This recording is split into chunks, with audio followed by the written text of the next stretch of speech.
అధిక బరువు అనేక సమస్యలకు కారణం. సాహితీ యోగా ఆన్లైన్ క్లాస్ లో జాయిన్ అవ్వండి. నమస్తే, వెల్కమ్ టు సుమన్ టీవీ. ప్రస్తుతం మనతో పాటు ఉన్నారు సీనియర్ పొలిటికల్ అనలిస్ట్ చంద్ర శ్రీనివాస్ గారు. నమస్తే శ్రీనివాస్ గారు.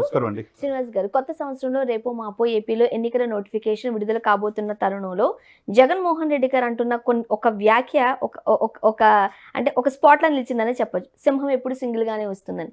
బట్ ఇప్పుడున్న తాజా రాజకీయ పరిణామాలు మనం చూస్తుంటుంటే సింహం సింగిల్ గా వస్తుందా, సింగిల్ గా చేస్తున్నారా? వై నాట్ 175 అంటున్నారు ఆయన. లేదు, మీరు మింగిల్ అయ్యే ఉద్దేశం లేదు, మీరు సింగిల్ గానే రండి అన్నట్టుగా పొత్తులు కనిపిస్తున్నాయి. ఎత్తులు పొత్తులు ఏం చెప్తారు? అంటే ఈ పొత్తులు కలయిక జరగదని చెప్పేసి జగన్మోహన్ రెడ్డి గారు వైసీపీ ప్రభుత్వం ఆశించింది. కానీ డిసెంబర్లో మనం పరిణామాలు చూసాం. చంద్రబాబు నాయుడు గారు అరెస్ట్ అవ్వటం, తర్వాత పరిణామం అన్కండిషనల్గా పవన్ కళ్యాణ్ గారిపై మద్దతు ఇవ్వటం. ఆ రోజుతో ఇక కంప్లీట్ క్లారిటీ వచ్చేసింది. ఓటు చెల్లకుండా జగన్ రహిత ఆంధ్రప్రదేశ్ కోసం వాళ్ళు పోటీకి వెళ్తున్నారని ముందుకు అర్థమైపోయింది. కాకపోతే మీరన్నట్టు సింహం సింగిల్గా అంటే సింగిల్గా ఆయన అవటం కంటే అందరు కలిసి ఆయన సింగిల్ చేశారనేది ఆ పద్మవ్యూహంలో చిక్కున్నారు. ఎందుకంటే రేపు సోనియా గాంధీ గారి దగ్గర షర్మిల గారు కూడా జాయిన్ అవుతున్నారు. అంటే జగన్ అన్నది బాణమే ఆయనకి రివర్స్ అవుతుంది. ఈ పరిణామాలన్నీ ఆయన ఊహించలా. ఎందుకంటే వై నాట్ 175 అన్నప్పుడు అండి, ప్రజల్లో నిత్యం ప్రజల్లో ఉండాలని మేనిఫెస్టో ద్వారా అనేక పథకాలు ఇచ్చారు. నిత్యం ప్రజల్లో పాదయాత్ర ద్వారా ప్రజల మనల్ని పొందారు. అందుకని 151 సీట్లు ఇచ్చారు. చంద్రబాబు నాయుడు అనుభవ వ్యక్తినే కాదని నీకు 151 సీట్లు ఇచ్చారు, 22 మంది ఎంపీలు ఇచ్చారు.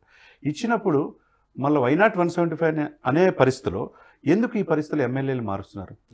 లాస్ట్ టైం లో మనం చూసాం 11 మందిని మార్చారు, అండ్ ఇప్పుడు మనకి 27 మందిని మార్చారు. అంటే ప్రతి సంక్షేమ పథకాన్ని జగన్ గారి టార్గెట్ మనం సూటిగా మనం పరిశీలించినట్లయితే middle class, lower middle class మీదే ఆయన టార్గెట్ గా కనిపిస్తుంది. సో వాళ్ళ ఫోకసింగ్ గానే ఆయన బాణాలు కూడా వేస్తున్నారు. ఈ టైంలో అంటే నువ్వు ఇంట్లోనే కూర్చుని బటన్ నొక్కుతూ పథకాలు ప్రవేశపెడుతున్న టైంలో డైరెక్ట్గా అకౌంట్లోకి డబ్బులు వేస్తున్న తరుణంలో ఎందుకు ఆయన క్యాడర్లో ఉన్న వాళ్ళని మంత్రులతో సహా మార్చడం మనం చూస్తూ ఉన్నాం? ఎందువల్ల అంటారు? ఆయన స్ట్రాటజీ ఏమనుకోవాలి మనం? డిసెంబర్లో 11 మందిని మార్చారు. మార్చిన దాంట్లో విడుదల రజని ఆరోగ్య శాఖ మంత్రి చిలుకలూరుపేట నుంచి గుంటూరుకు మార్చారు. ఇంకొక ఆయన మేరుగు నాగార్జున గారిని వేమూరు నుంచి సంతనూతలపాడు మార్చారు. ఎర్రగొండపాలెం నుంచి ఆదిమూలపు సురేష్ని మార్చారు. ఇకపోతే ఎంతమందిని వీళ్ళు ఎందుకు మారుస్తున్నారు? ఇప్పుడు అన్ని పథకాలు ఇచ్చి మీరు అన్నట్టు బటన్ నొక్కితే పథకాలు ప్రజల్లోకి వెళ్ళినప్పుడు మీరు ఎందుకు మిమ్మల్ని కాదంటారు? అంటే మంత్రులనే మార్చేదానికి ఒక్కసారిగా అర్థం కాలేదు. ఎందుకు ఈ సిచ్యువేషన్ అనేది గందరగోళం పరిస్థితి దారితీసింది. 11 మెంబర్స్ని చేంజ్ చేసి రెండో విడతగా నిన్న 27 మందిని, అందులో పెద్దలను కాదని చెప్పేసి వారి వారసుల్ని, చెవిరెడ్డి భాస్కర్ రెడ్డి వాళ్ళ కుమారుడిని, కరుణాకర్ రెడ్డి వాళ్ళ కుమారుడిని, పేరు నాని వాళ్ళ కుమారుడిని, ఇట్లా కుమారుడిని పిల్లి సుభాష్ చంద్రబోస్ వాళ్ళ అబ్బాయిని, అట్లా యంగ్ జనరేషన్ తీసుకొచ్చారు.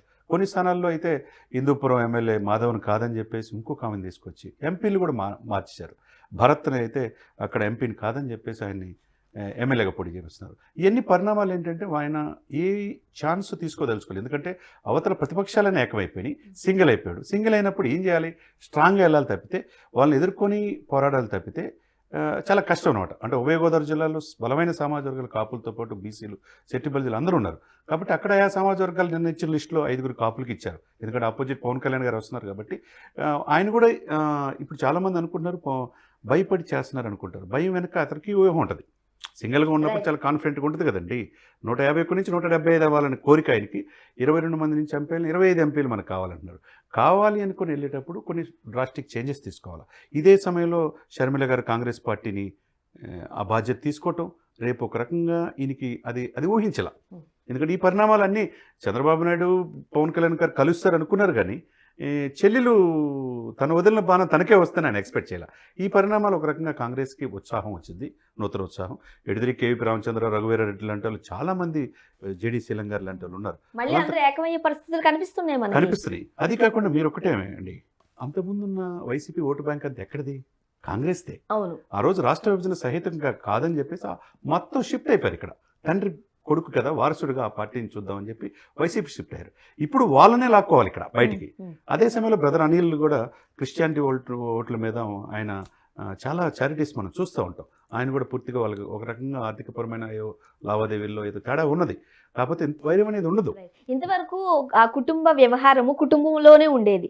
ఎందుకంటే ఎక్కడ పడితే అక్కడ మనకి విజయమ్మ గారు కనిపించేసరికి ఓకే మనం అపోహ పడుతున్నామేమో అనుకున్నాం.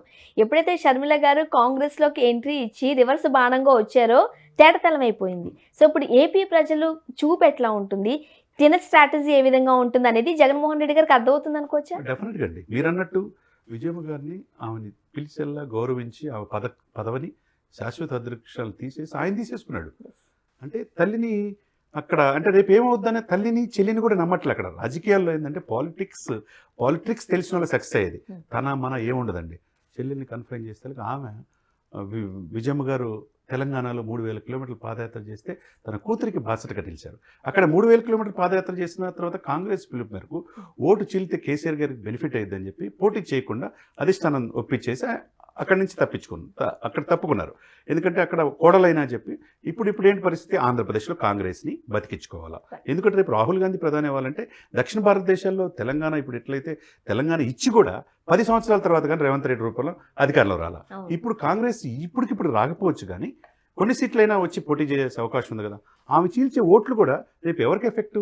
తెలంగాణలో ఎప్పుడైతే కాంగ్రెస్ నెగ్గిందో కొత్త ఉత్సాహం వచ్చి ఆ ఉత్సాహంతోనే ఇప్పుడు కాంగ్రెస్ అంటే వందల ఏళ్ల చరిత్ర కలిగిన కాంగ్రెస్ పార్టీకి ఇవన్నీ తెలియమంటారు, ఈ స్ట్రాటజీస్ అన్ని తెలియమంటారా? తెలిసే ఇప్పుడు పక్కన ఉన్న కర్ణాటక రాష్ట్రంలో డికే శివకుమార్ ఉన్నారు, అక్కడ కాంగ్రెస్ వచ్చింది.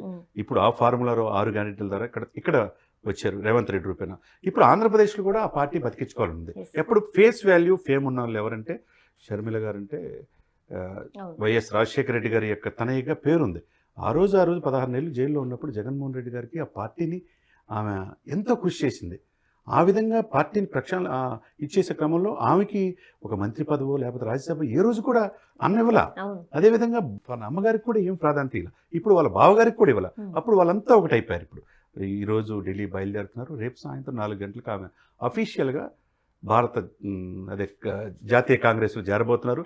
జాతీయ కార్యవర్గంలో కూడా చోటు దక్కించుకుని కనపడుతుంది. ఆంధ్రప్రదేశ్ కాంగ్రెస్ అధ్యక్షురాలుగా బాధ్యత తీసుకుంటుంది. దీంతో పాటు రాజ్యసభ, అది తెలంగాణ కర్ణాటక నుంచైనా రాజ్యసభ మెంబర్ కూడా అవుతున్నారు. అదే ఎప్పటికప్పుడు జగన్మోహన్ రెడ్డి గారు వై నాట్ 175 సింహం సింగిల్ గా వస్తుందని తన జూలు విధించుకుంటున్న నేపథ్యంలో ఇంట్లో నుంచి ఆయన సింగిల్ అయిపోయారేమో, ఇంకా బయటకు వచ్చి ఆయన ఏం మింగిల్ అవుతారు అనేది ఏపీ ప్రజల్లో ఒక క్వశ్చన్ మార్క్ అయిపోయింది. డెఫినెట్ గా, ఎందుకంటే ఒకవైపు బాబాయ్ కేసు, గొడ్డల కేసు అనేది ఒకటి ఆయన చుట్టుకుంది భారతి గారికి, అవినాష్ రెడ్డి విషయంలో. అటువైపు కుటుంబ పరంగా అనేక రకాల ఆరోపణలు ప్రతిపక్షాలు ఇచ్చేసినాయి. ఇంకొక వైపు కోడికత్తి కేసు, ఇంకొక వైపు అనేక రకాల పరిణామాల్లో ఒకవైపు పవన్ కళ్యాణ్ అది ఊహించాల.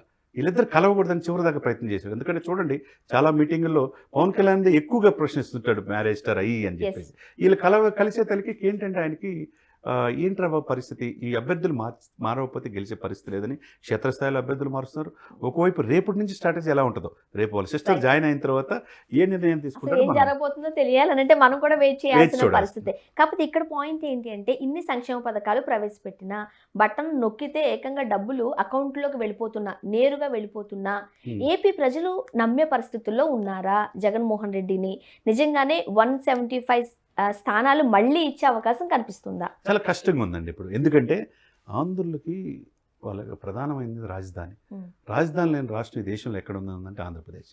అమరావతి ఇచ్చి చంద్రబాబు నాయుడు చేస్తే అక్కడ ఎందుకు నేను చేయాలని చెప్పేసి 3 రాజధానులు అన్నాడు. కర్నూలు, విశాఖపట్నం. విశాఖపట్నంలో 3 నెలల్లో ఎలక్షన్స్ ఉన్నాయండి. ఫిబ్రవరిలో ఎలక్షన్ నోటిఫికేషన్. అక్కడ ఫ్యామిలీ పెడతా, నేను నివాసం అక్కడే ఉంటాను. ఇంతవరకు అక్కడికి వెళ్ళాల.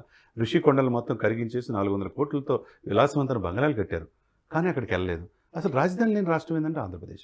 ఇంకోటి స్పెషల్ స్టేటస్ నేను తీసుకొస్తాను, 20 మంది ఎంపీలు నేను అన్నాడు. 22 మంది ఎంపీలు ఇచ్చారు, కానీ ఏ రోజు కూడా ఎవరైనా ప్రధానమంత్రి అయితే మెడల్ వంచి స్పెషల్ స్టేటస్ తెస్తున్నాడు. మరి ఎందుకు వంచలేపారు? దాదాపు 4 సంవత్సరాలు 7 నెలలు పదవి కాలంలో ఎందుకు స్పెషల్ స్టేటస్ అడగలేకపోయారు? ఎందుకు పోలవరం ఆంధ్ర జీవనాన్ని పూర్తి చేయలేపారు? ఎందుకు గోదావరి తీర ప్రాంతం విశాఖపట్నం మీకు తెలుసు, గుజరాత్ తర్వాత ఎక్కువ తీర ప్రాంతం ఉండే పరిశ్రమలు ఎందుకు తేలేపారు? ఇవన్నీ పారామీటర్స్ ఆయనకి రేపు అవరోధం కలగబోతుంది. ఈ చేయి పూట ఎన్ని పథకాలు ఇచ్చినా, ఎన్ని బటన్లొక్కిన సంక్షేమ పథకాలు ఇచ్చినా ప్రధానమైన సమస్యని ఆయన తీర్చలేపాడు. అందువల్ల ఆయన కోరిక నెరవేరే అవకాశాలు తక్కువగానే ఉన్నాయి. చూడాలండి, సింహం సింగిల్ గా ఉందా లేకపోతే సింగిల్ చేశారా అనేది తెలియాలంటే, తేలాలంటే మాత్రం మరికొద్ది రోజు వెయిట్ చేయాల్సిందే. Thank you so much.